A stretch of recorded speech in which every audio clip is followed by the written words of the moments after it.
Hey there, my name is Josh Sussman. I'm a junior at the University of Georgia. Really excited to be presenting in the first annual Pari Passu restructuring case competition. Been a reader for a really long time now, and just super stoked to be here. So thank you guys.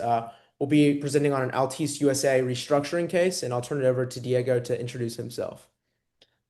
Hi, everyone. I'm Diego Garcia-Ide. I'm a sophomore here at the University of Georgia. Really excited to be presenting this here with Josh today. He actually introduced me to the newsletter, and I'm excited to be able to work on this with him. We'll be covering Altice USA and our restructuring solution for them. So let's get right into it.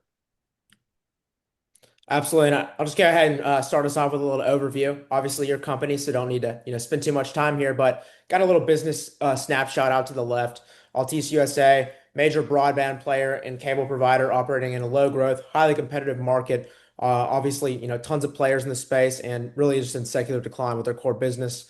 2025 saw a massive $1.6 billion write down due to that stagnant growth that I mentioned earlier. You've got over-leveraged looming maturity walls, meaning that you're going to have to restructure at some point because your capital structure is quite frankly untenable. High capex obviously limits, cash availability for the company. Something really important to mention is the bottom key details. You've got Cablevision Lightpath is a 50.1% owned subsidiary that offers fiber services to to enterprises. It's got some of its own debt, about 1.53 billion outstanding as of quarter three. And that's comprised of a few different types of debt and a small drawn revolver. For purposes of this, we'll generally treat Lightpath's finances separately, but it is really important to note that Altice USA could monetize the equity stake in Cablevision Lightpath if needed. Lightpath's debt is non-recourse to Altice USA. It is secured by its own assets and cash flows, and you got a large portion of debt coming through in under 2 years, 24 months. And interest expense oftentimes consuming about 50% of EBITDA, meaning that free cash flow is often near zero or negative, basically making it impossible to delever organically, which is why we're here today with the restructuring proposal. You've got a maturity schedule up in the top right. One important thing I do want to point out here is that term loan B6 does spring forward in front of term loan B5 if term loan B5 is not paid off or refinanced in mid 2027. Yeah, I think you make some great points there, Josh. I think that maturity wall in 2027 is really why we're here today, and looking forward to getting into the solutions to that we have ahead. And one last thing, I like that you touched on the Cablevision Lightpath, and we recognize that it is a very valuable part of the business, but that it is something that Altice is likely to want to hold on to. So it is sort of a last ditch effort if we're going to continue selling more than our 50.1% ownership. Let's get on to the next slide here with the capital structure. So in this capital structure, we see that there's a total debt of over 24 billion, which has a market value of just around 10 billion, so less than half. The majority of the impairment that we see here is in the unsecured corporate bonds, where we see a lot of those trading at 30, 40, 50 cents on the dollar. On the right here, we have a bit of a liquidity table, and Altice very recently, actually in July, secured an ABS, which is ring fenced around some assets that secure this loan, which injected about $1 billion into the company, which is why they have so much cash at the moment. It's a lot more than they typically have. So generally, liquidity in this company is tight, and maturities at the moment are stacked, signaling a big need for runway, especially as the company needs to continue improving operationally, which we'll get into in the next slide. Yeah, thanks, Diego. That was a great thing to point out.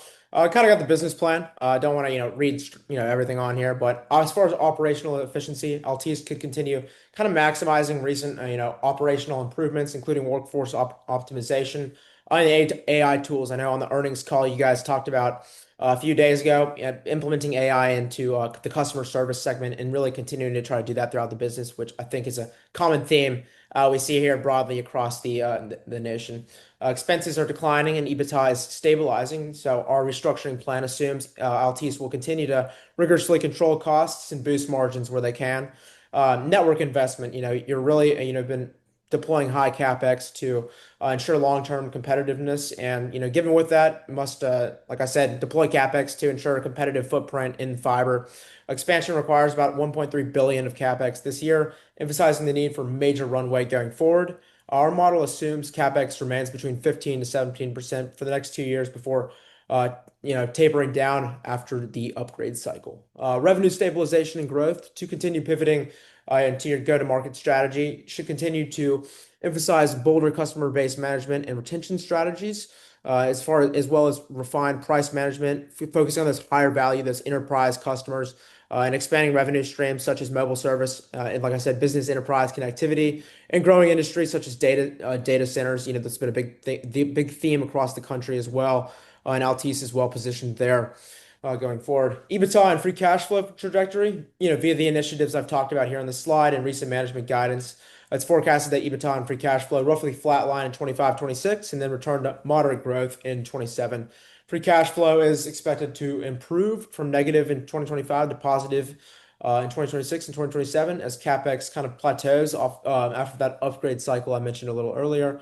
Interest savings from debt reductions, if we can get this worked out, will further boost free cash flow. I also wanted to mention, listen to you guys' earnings call, obviously last week, and got to hear you guys projecting out fourth quarter is going to be the first quarter in 16 quarters of EBITDA, adjusted EBITDA growth. And so I think that's a really positive trend and a reason that we feel an out of core restructuring is going to be the best case here, which we'll get into in a few minutes. Yeah, totally. Thank you for that, Josh. I think you make a great point that the management team is doing a great job at the moment, really turning the company around and coming out of this slump from this fierce competition they're facing. And I think the CapEx is a big part of that, of, okay, how are we going to keep going forward and making sure that this company will be a going concern 5, 10, 15 years down the road when the competition is only getting fiercer and fiercer. So we'll get into how that capex plays into this and how the maturity walls and that sort of clash against each other, and that's where we'll come in. 100%. And don't want to spend too much time here either, but we do have a relative valuation. Ran a comp set, ran precedents. I think the comps are much more relevant to what we're working with here because the most recent precedent transaction was back in 2022, and we've got them on our table as far back as 2015. With the industry being in secular decline and those being at least 3 years old, they're not as relevant to comps and what companies are currently trading at on the market. As you can see over there, we've got five different comps. We've got our average LTM EBITDA, EV/EBITDA at 5.7 handle, and 2026 forecasted at 5.4 handle. And then on the right, we've got our precedent transactions. One thing I want to notice, and I'll let you touch on this a little more, Diego, is the distressed discount that you ingeniously kind of implied here. I think that was really neat. And yeah, I want you to wrap up the slide for us. Yeah, totally. One thing I'll also touch on is that cable one we actually decided to exclude from the averages and the median here, given that it is a pretty big outlier in these precedent transactions. So that distress discount is something that we felt was rather important given their Altice's situation at the moment, where the company is not going to be valued as highly as a company that's maybe in a great phase of growth with not super overly levered. And we think that with all of these upcoming risks, with the springing maturity so soon, with all this fierce competition, them writing down 1.6 billion of their business, that we felt a discount was justified here in order to achieve a valuation that's more representative of the company as it is today. Absolutely. And then intrinsic valuation, obviously it ran a DCF. And with that, we used a, sorry, we used both we used a 1% terminal growth rate. Obviously, I mentioned that the company is kind of stagnating, but starting to kind of grow a little bit.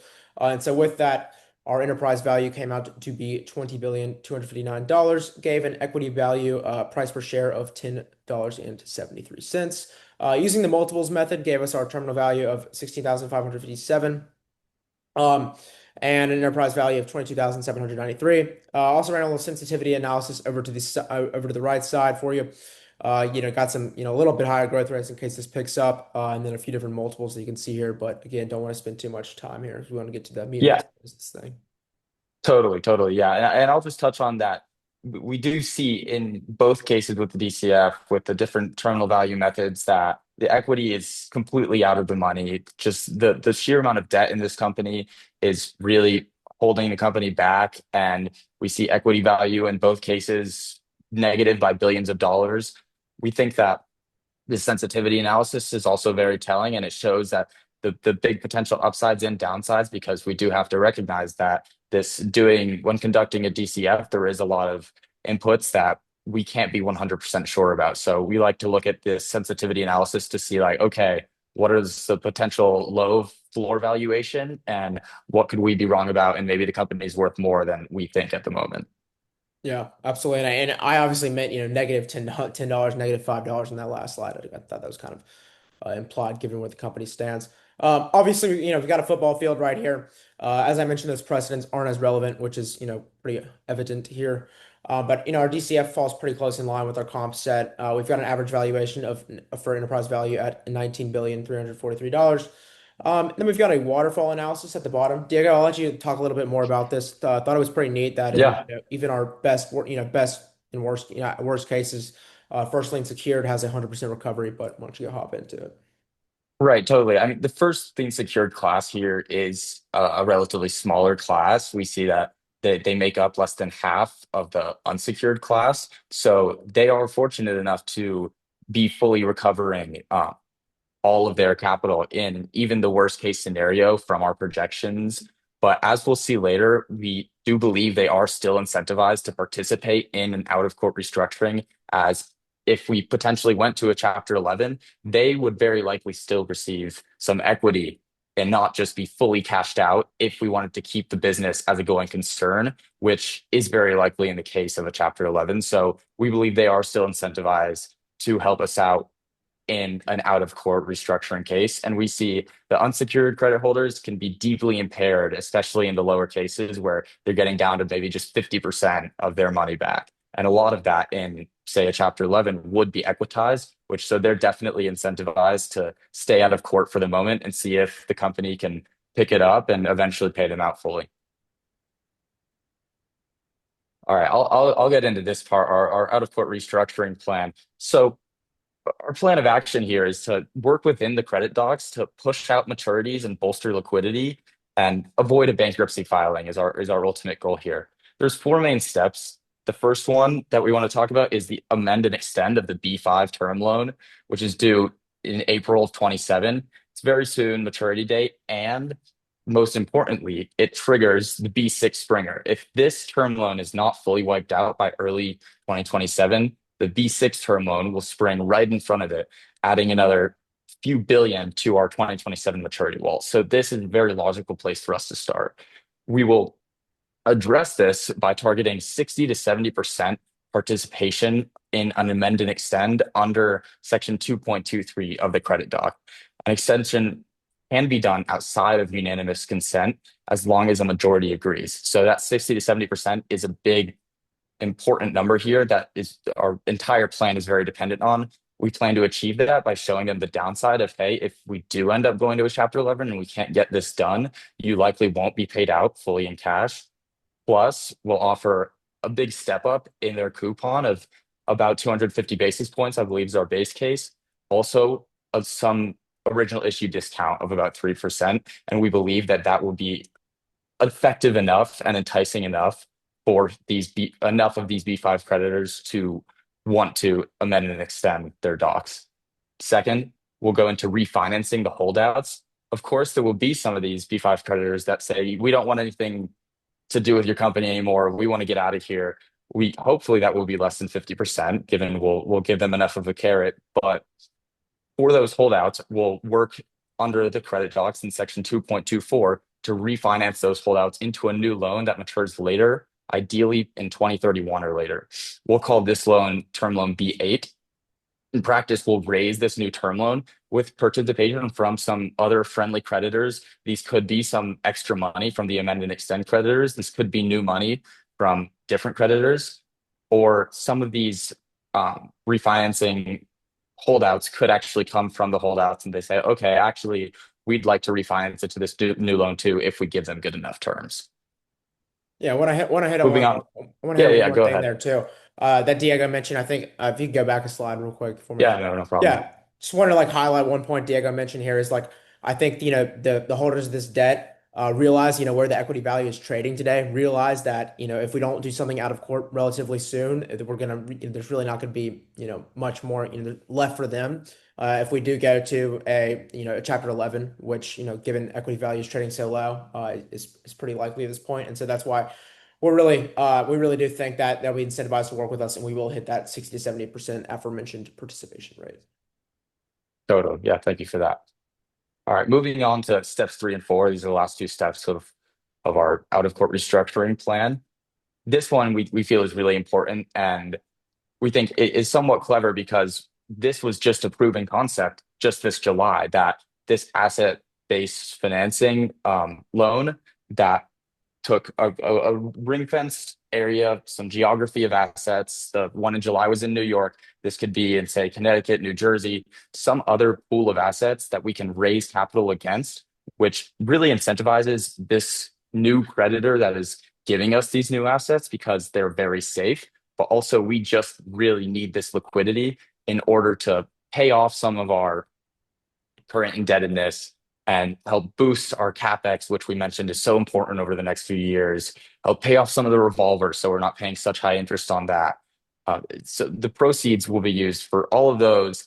And by borrowing against this asset value, rather than trying to borrow and some another unsecured bond at greater than 11% yields, we're minimizing cash interest burden relative to alternative opportunities. What we use some of this cash for, and this is actually allowed under the current ABS in July, which is why we decided to go with this, is we can use this to repurchase our other debt.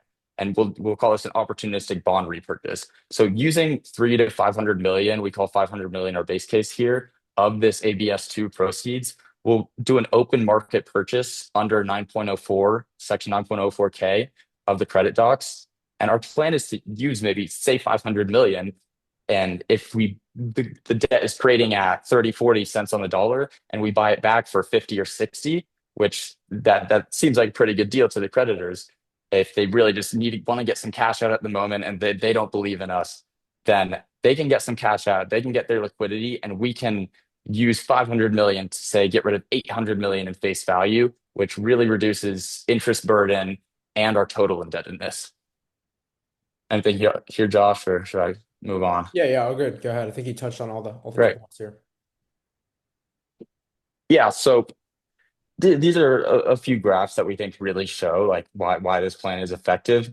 We have our maturity walls that we saw earlier on the first or second slide. That 2027 is really a big issue, especially if we want to keep expanding and expanding our fiber to the home with capex in the next few years. We see after our plan, the pro forma maturity walls, we see a huge reduction by more than half of the 2027 maturity wall. 2028 stays relatively the same.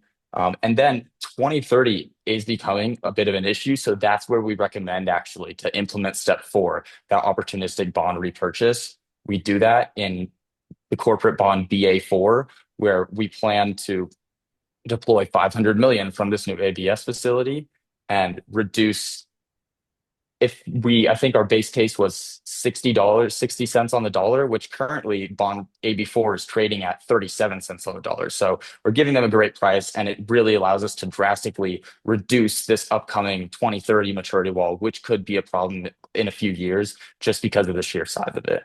Here on the bottom, we also have a quick Pari Passu type chart that shows where all the money is going, where is it coming from, which creditors are rolling over. We see these dashed lines are, okay, maybe term loan B8 will be financed by new money. Maybe it'll be by B7. Maybe some of it will come from B5, right?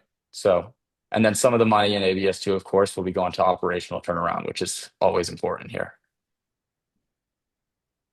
And so, of course, we want to recognize some of the risks associated with this plan. And despite our confidence in that we've given creditors proper incentives, we have to prepare for the worst case scenario, which is going to court, going to a Chapter 11. So we think it is in the best interest of everyone to do a prepackaged Chapter 11. A few triggers which we think would cause this to happen are if our extension, our A&E step 1 falls below 51% or below 50%, and we can't get that amended and extend going, then there really isn't much hope of refinancing that 27 maturity wall, especially getting rid of that Springer. So that would send us to Chapter 11. Unacceptable new money costs. Say the market really isn't wanting to lend to us. That would trigger if we have to say refinance at SOFR plus 1,000 or more basis points. It's unrealistic. So that might trigger Chapter 11.